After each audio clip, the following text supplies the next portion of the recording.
Pada abad ke-14, ada seorang ulama dari Samudra Pasai datang ke tanah Jawa untuk membawa misi dakwah agama Islam, di mana sebagian besar masyarakat Pasundan masih menganut agama Hindu dan Buddha. Ternyata dakwahnya mendapat sambutan hangat dari masyarakat Pasundan, karena dalam syiarnya dilakukan tanpa pertumpahan darah, yaitu dengan kedamaian melalui kemuliaan dan kekuasaan. Raja yang berkuasa saat itu sangat penasaran dan mendatangi tempat tinggal ulama tersebut. Terjadilah komunikasi. Sang ulama menancapkan lidi ke tanah dan berkata, "Wahai Tuan Raja yang mulia, apabila Tuan bisa mencabut lidi ini, maka saya akan mengikuti agama Tuan. Namun sebaliknya, apabila Tuan Raja tidak mampu, maka Tuan harus mengikuti agama saya." Sang Raja tertantang dan menyanggupinya. Sang Raja berkali-kali mencoba, berkali-kali mengalami kegagalan. Pada akhirnya, ia menyatakan menyerah dan kemudian mengucapkan dua kalimat syahadat.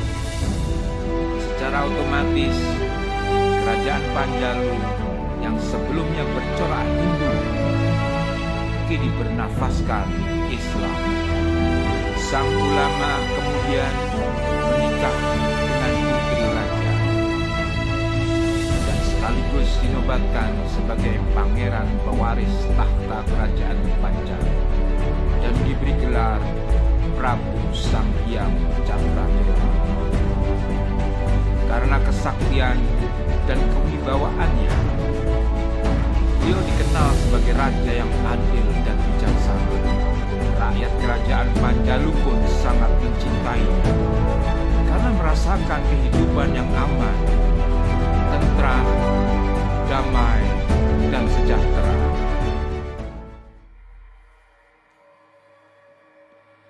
Salah satu anak Prabu Cakradewa yang dikenal dengan Mbah Panjalu diperintahkan untuk mengerjakan ibadah haji dan menuntut ilmu. "Ananda, carilah guru yang bisa membimbing perjalananmu menuju ke hadirat Allah Subhanahu wa Ta'ala, dan carilah ilmu sebagai bekalmu untuk berdakwah dan mensiarkan agama Islam. Jika telah cukup menuntut ilmu dan mengerjakan ibadah haji, bawakan aku air Zam-Zam." Maka berangkatlah Mbah Panjalu setelah meminta restu kedua orang tuanya. Pada saat di Padang Arafah, beliau bertemu dengan seorang laki-laki parubaya yang membawa tongkat. Terjadilah dialog yang intinya, "Wahai anak muda, kalau kamu akan menuntut ilmu, maka sayalah orang yang paling tepat jadi guru. Bagaimana kalau tongkat ini tancapkan ke dalam tanah? Cobalah cabut. Apabila kamu mampu, maka aku menjadi muridmu. Apabila ternyata tidak bisa, berarti aku menjadi guru."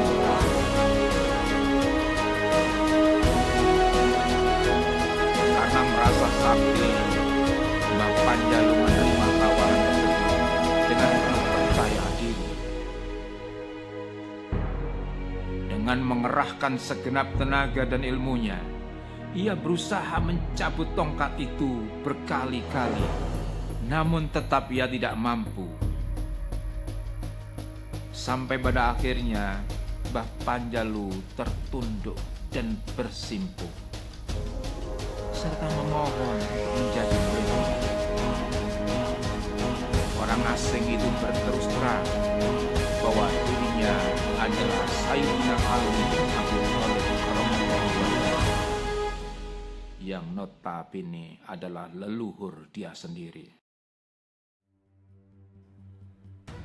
Setelah berguru dan melakukan ibadah haji serta berziarah ke makam Rasulullah Sallallahu Alaihi Wasallam di Madinah Al-Munawwarah, beliau berkesempatan pergi ke Mesir. Tinggal hampir 6 tahun dan berbaiat Thariqah Sadiliyah dari salah satu mursyid di sana. Dan dari sinilah ia membawa cahaya ilmu Islam ke tanah Jawa. Telah kembali di tanah Pasundan,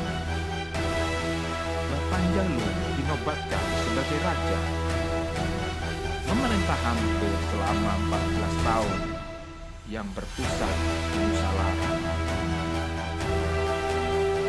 Beliau secara konsisten menyiarkan ilmu agama Islam dan menyebarluaskan di tanah Jawa. Murid-muridnya juga diajarkan jurus-jurus silat. Pada beberapa generasi setelahnya, muncullah mursyid Thariqah Sadiliyah di Jawa Timur yang sangat disegani dan penuh karismatik, juga dijuluki sebagai pendekar. Pada saat itu,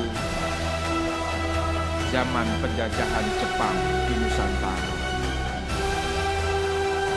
Pendekar itu bernama Syekh Mustaqim bin Muhammad Husain, pendiri pondok Peta Tulung Agung